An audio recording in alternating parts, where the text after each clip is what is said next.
Hi guys, my name is Rob, I am Smartphone Filmmaker. Just before we get started with this video, I wanted to say a huge thank you to everyone that's subscribed.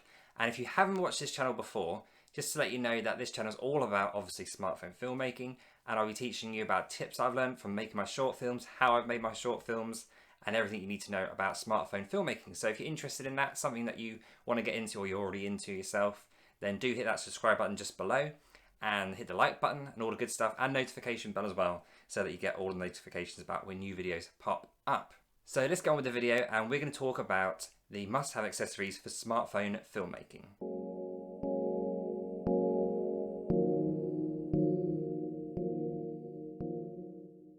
So the first thing I'm going to talk about when it comes to the must-have accessories for smartphone filmmaking is a tripod. Now, tripods are really important tools for any kind of filmmaking, let alone smartphone filmmaking. They're used on all professional sets, throughout music videos, documentaries, films, short films, everything, literally everything. So let's take a closer look at the newer tripod that I have and give you a bit more of an in-depth look at what it can do and why it's useful. So this is the newer tripod. This is a fantastic tripod. As I say, it costs about £70. And with these, when you're using smartphones, you have to get these little phone, I can't remember what they're called now, clips, so you can make sure you can put phones in that are thin or large, and you can adjust them using a little bit here, so you can go higher if you've got a bigger phone. This is from the K&F concept tripod that I used to have before it broke. Not going to go into that now. And with this tripod, it's so cool. Basically, you can adjust just about anything you'd want to adjust with a tripod. So with these legs, you can even invert them.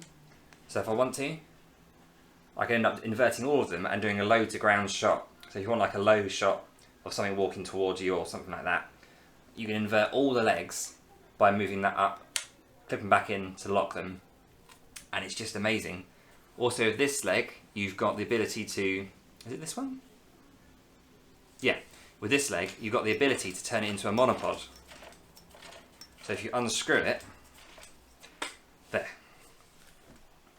you can then do all the legs, extend them, and you've got, bada bing, bada boom, a monopod. And you can just screw in whatever you need to screw in to put the camera on there.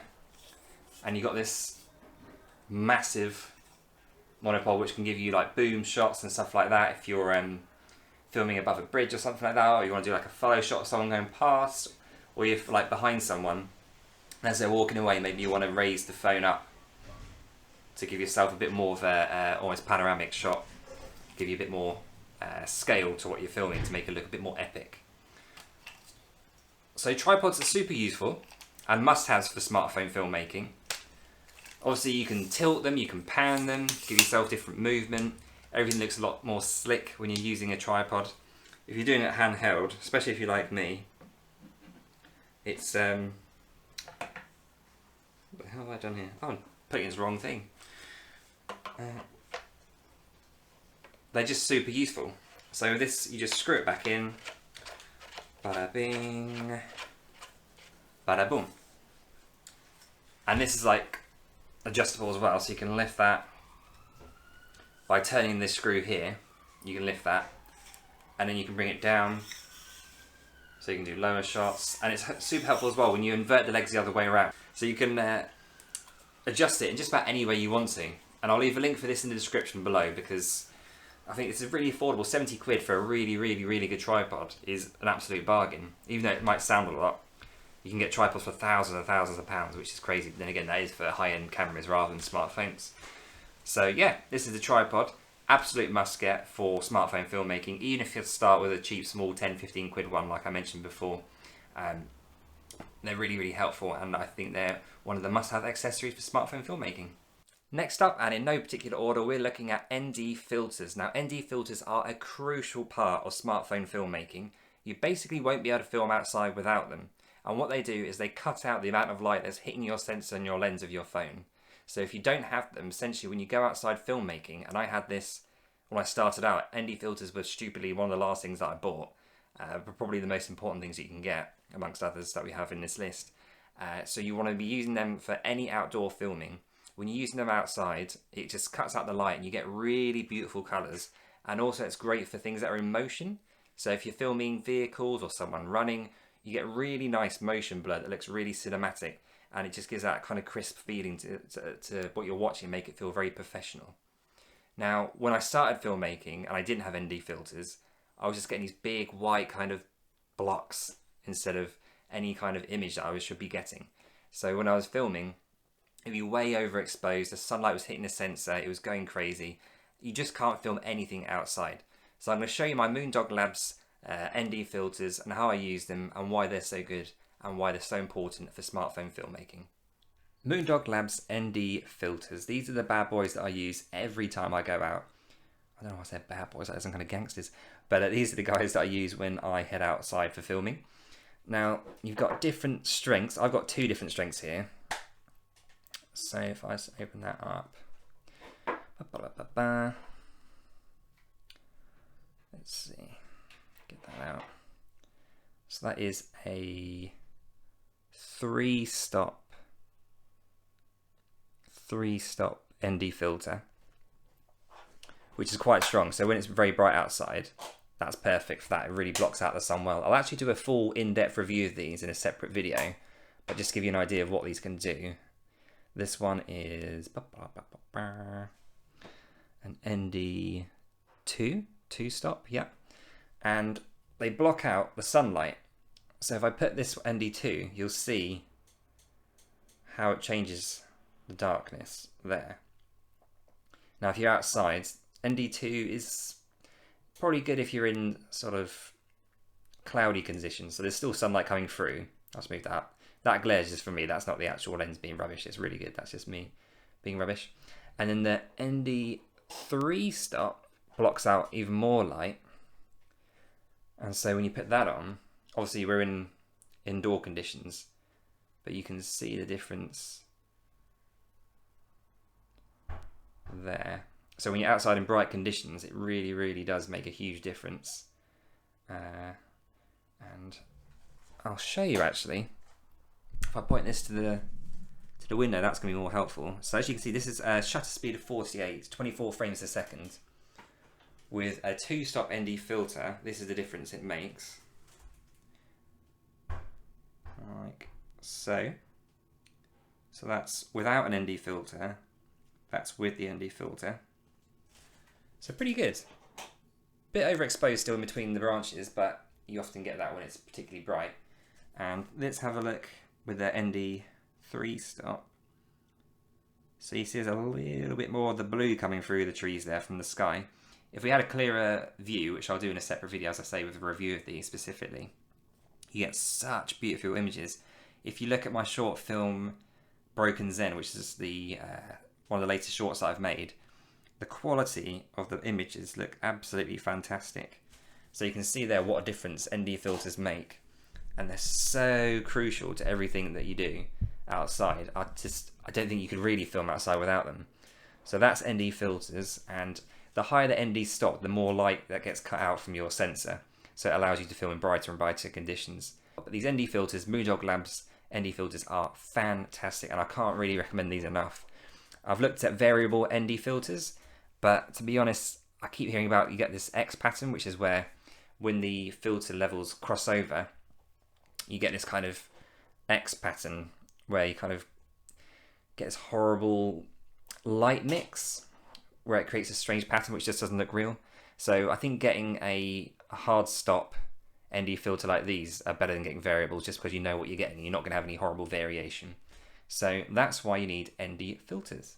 Now the next accessory I'm going to talk to you about for smartphone filmmaking is one that I never ever hear mentioned in videos, and that is getting yourself a battery power bank for your phone. So if you're filming somewhere, you know, out in the woods, or just you're going to be outside for a long time filming, iPhones are notorious for pretty bad batteries. So when you're filming for a long time, you need to have something that you can just plug straight into your phone and charge up straight away to keep you going. Now for that, I have a power bank. So what this does, it's basically got 4 or 5 chargers in it. So when you're out and about, you just plug your phone straight in and you can get to work and carry on throughout your day and not have to worry too much about battery.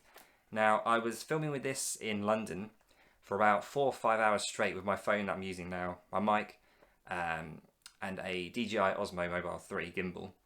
And throughout the day, even though I stopped here and there, this did not run out of battery at all for the whole day. And it kept me going for 4 or 5 hours straight filming. And I'll talk to you about how that works right now. Okay, so here we are. We've got the power bank. It is the AOPOWA portable charger power bank. And like I say, it's super, super useful. You plug it into your phone, no problem. And you can take it anywhere. It's quite small. So if I show you, get this out of the way. This is the actual power bank itself.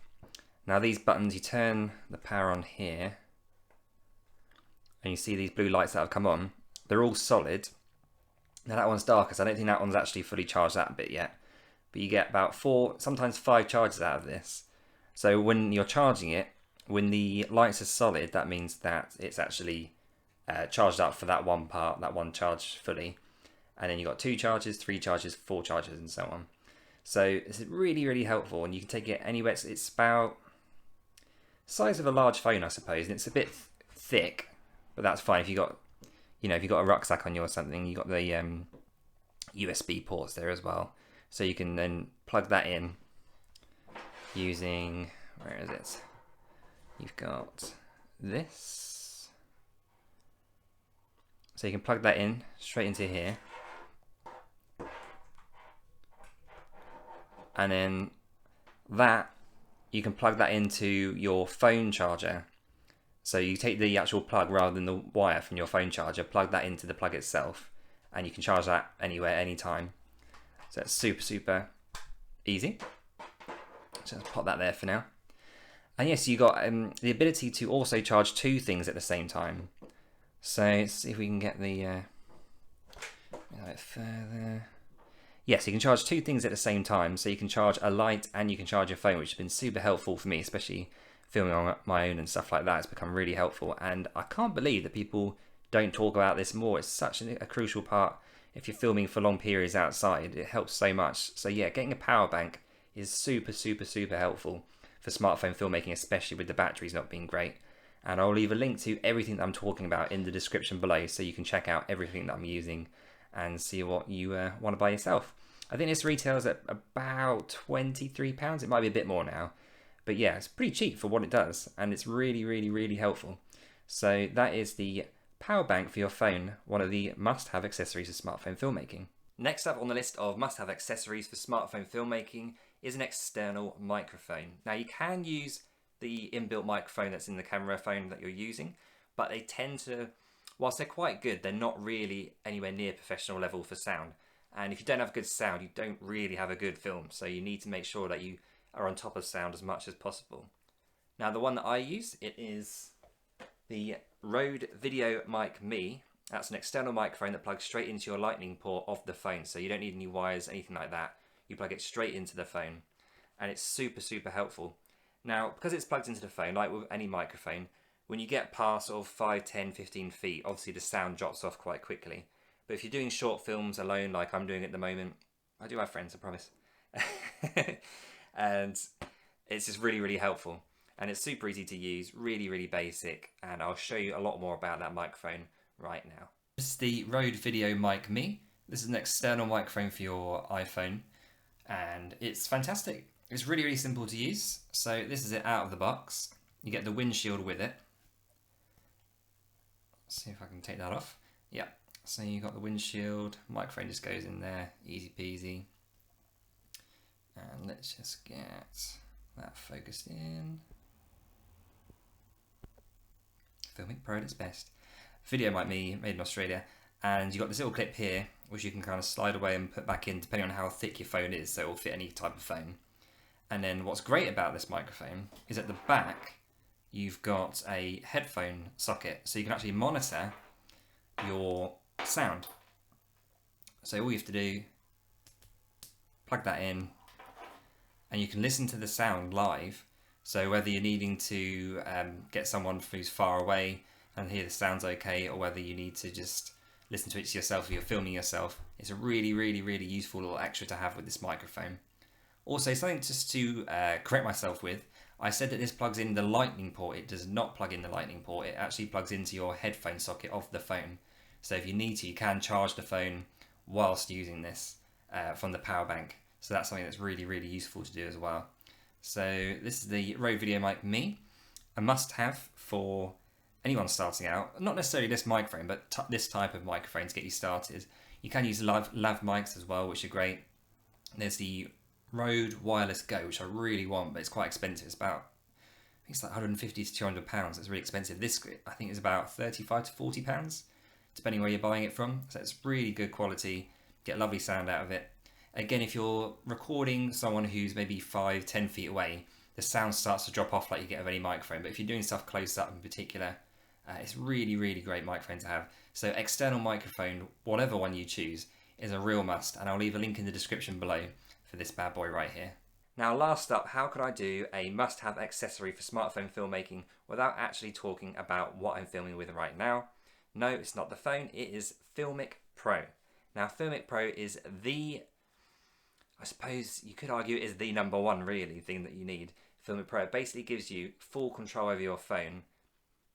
Not quite like a DSLR, it's not quite as advanced as that, but it gives you a lot of the same functionalities that a DSLR has. So you can do your focus pulls, and I'll put a link in that at the end of the video as well.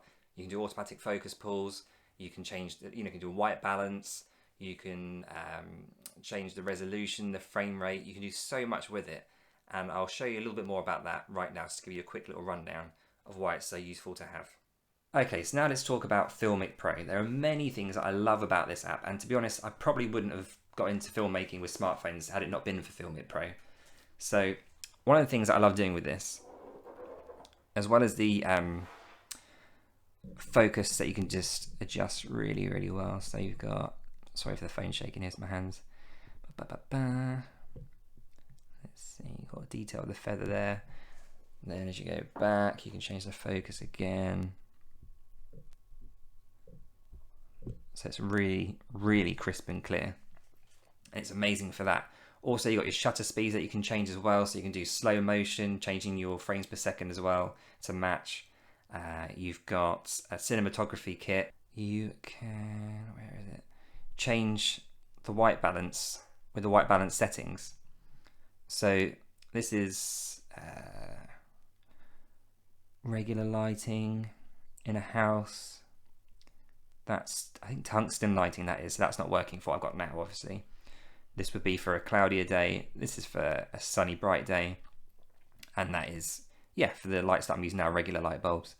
And you can auto white balance. So that does it for you. And you can also change the white balance. Obviously, I wouldn't really tamper with this too much unless you really want to get a bit of a tint to what you're doing. And you can't do that in post. Maybe you haven't got the right kind of editing equipment for that. But you can do all the white balancing there as well. And you can do focus, so you can focus on, let's see, got the bottom of the feather there where it joins the pen.